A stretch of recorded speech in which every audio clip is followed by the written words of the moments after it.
Naitwa David Oseko, mimi ni mwanaharakati wa haki za kibinadamu katika eneo hili la Kisii. Leo tumekuwa katika hoteli ya Dance hapa mji wa Kisii kutetea haki za watoto wetu wasichana kutokana na ukeketaji. Ingawaje hili ni swala ambalo lilikuwa lishaisha, lakini inaonekana kwamba bado lipo miongoni mwetu. Na tumekuwa hapa kama mashirika ya kutetea haki, mashirika ya wanahabari, machiefs na wale viongozi wengine na hata maaskari wamekuwa hapa wakubwa, ili kwa kauli moja tuseme ya kwamba tumekataa hili swala la kukeketa wasichana wetu, ili kwamba msichana akue mzima vile alivyozaliwa. Hakuna haja tena ya kuambia mtoto msichana ya kwamba sasa tunataka tukukekete. Hili swala limeleta shida nyingi katika familia, na tunasema ya kwamba msichana aachwe akue hivyo vile ako hivyo, bila kutokozwa, bila kuguzwa, akue hivyo, ili tulete raha katika bedroom zetu pale manyumbani au wakiwa wakubwa. Tusikuwe na maneno mingi ile ya huko kando huko yenye nasumbua miji na manyumba. Kwa hivyo leo kwa kauli moja tumesema ya kwamba tumekataa ukeketaji na tunalaani kwa wale ambao watauendeleza. Kauli ni kwamba sheria itachukua mkondo wake. Wholeheartedly make this declaration to actively pursue the eradication of female genital mutilation, that's FGM, in our Gusii region.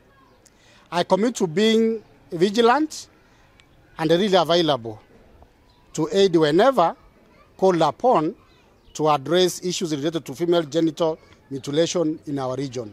My name is Bonuke Davinbiaki, an advocate of the High Court. I practice within this region, and so my role is to sensitize the public about the criminal aspect of female genital mutilation. We have legal frameworks that are against female genital mutilation. One is Children Act. It defines who a child is and provide that a child should be protected against any harm, any cultural practices. For instance, in Gusii, the region that we are in today, they do it as a culture, as a tradition, and our constitution, which is the greatest land of the law, prohibits any culture that goes against the constitution, that harms anyone, including a child.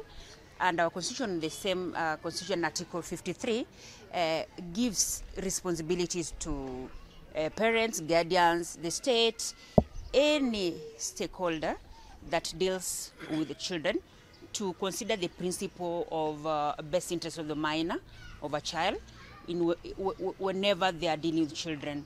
I, Bonuke Davinbiaki, I do wholeheartedly make this declaration to actively pursue the eradication of female genital mutilation in our Gusii region. I commit to being vigilant and readily available to aid forever called upon to address issues related to female genital mutilation. So help me God. Kwa majina naitwa Esnas Nyaramba, mimi ni msimamizi wa kikundi cha Young Women Democrats na ni mwanzilishi pia wa kikundi kinaitwa Nsembe CBO, na kuunganika na vikundi tofauti ikiwa imeongozwa na Global Media Campaigns on Ending FGM na Frontline on Ending FGM. Tuko mjini Kisii hapa Dance Hotel, tukiangalia haswa ni nini kinachofanya inakuwa ngumu kumaliza ukeketaji katika mji wetu wa Kisii. Kitu cha kwanza tumeangalia ni kwamba ilipelekwa ikakuwa medicalized, kwa hivyo inafanywa na watu wenye wamehitimu kama madaktari, manurses, watu wakunga, na wengine ni CHVs, community health volunteers. Mtu anafunzwa because tunasema daktari wa kwanza ni CHV. So akishaitwa daktari, kubeba wembe na kukeketa mtoto haikuangi issue. Na tukiangalia katika statista ile findings ambayo imeendelea ni kwamba Kisii bado tuko at 84%. So tukisema kwamba hakuna FGM Kisii ni kujidanganya.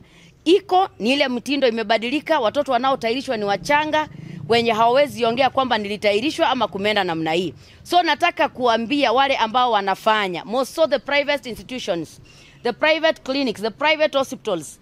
Fanya, lakini ujue siku za mwizi ni 40 na siku ya mwenyewe ni moja. Siku moja itakufikia na itakuwa story kama kawaida. Cha pili, kama unafanya FGM kufikia leo, enda wacha, kwa sababu sheria itakuangukia na ile design itakuangukia, hautaamini. Na cha tatu, wanasema kwamba kama hujajua hautasamehewa because ignorance has no defense. Hakuna vile utajitetea haukujua, kwa sababu hii kitu iko mahali popote.